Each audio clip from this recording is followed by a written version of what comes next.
Liberty Nation. Truth is making a comeback. Hi, Lisa K. Donner here for LibertyNation.com, and with me today is Scott Cosenza. Scott is our legal affairs editor, and Scott, we have some interesting developments. Apparently, Mr. Cohen, Trump's former lawyer, has made another plea deal. Can you talk to us a little bit about the significance of this? Yes, Lisa, back in federal court again to plead guilty to federal criminal charges, this time making false statements to Congress or perjuring himself, lying under oath.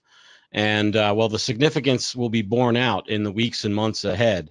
But I think it's fair to say this is a very significant blow to Trump, because the previous crimes that Mr. Cohen had pled guilty to concerned only his dealings with respect to the Stormy Daniels affair and the quote unquote hush money paid to keep that quiet. And he previously pled guilty, saying that that was an impermissible campaign expenditure. Now, I think it would have been fairly easy for President Trump to weather that as a political storm and as a legal storm both.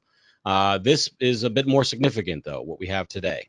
So you said Michael Cohen just handed the Dems more impeachment fodder. What do you mean by that?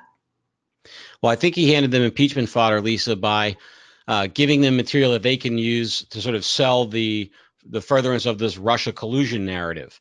Here we have now talk of the quote unquote Moscow project, which, if you believe Trump's people, is just a project to sell his name as a rebranding for some hotel or resort property in Moscow, which would be consistent with his other rebranding efforts. But since it involves Russia, and Russia is sort of the mantra of the Democrats, in order to try to sell this notion that Trump has done something nefarious. And so that's why I think it's impeachment fodder, because Michael Cohen lied to Congress about something having to do with Russia.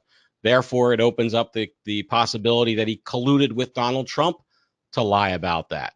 So that's all grist for the mill at this point. I'm sure they're licking their chops over on the other side of the aisle.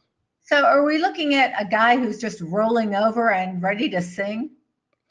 Lisa, I think that at this point, it's very clear that Mr. Cohen is valuing his liberty or freedom from incarceration above all, and is doing what he can. And I don't mean that in a way to suggest that he's lying. I mean it to suggest that he's doing whatever the special counsel demands of him in order to satisfy those requirements, so that when it comes time for him to be sentenced for these crimes, that the special counsel will stand up in court and say that Mr. Cohen cooperated to the fullest extent he could, and therefore the court should have mercy on him and grant leniency in this sentencing. Right, but isn't it kind of worrisome when your own a personal attorney is kind of singing to the feds? I'd say at the least it is, Lisa. Yeah, and there are many statements, and perhaps almost all of the statements that Donald Trump has ever made to Michael Cohen are likely protected by the attorney-client privilege, but not all. If they agreed to commit a crime together, and that would be the case if they agreed that he should lie before Congress, then that would not be protected statement. So while it's certainly very troublesome, at the same time, there could be some there.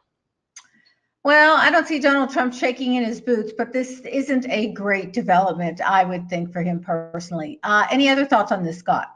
We're just going to have to wait and see at this point how consequential today's events are as the Democrats take power and presumably try to lever some away from the president. All righty. Thanks very much. Lisa K. Donner from Liberty Nation, along with Scott Cosenza, our legal affairs editor. Please remember to subscribe to our LibertyNation.com YouTube channel. Thanks so much for watching.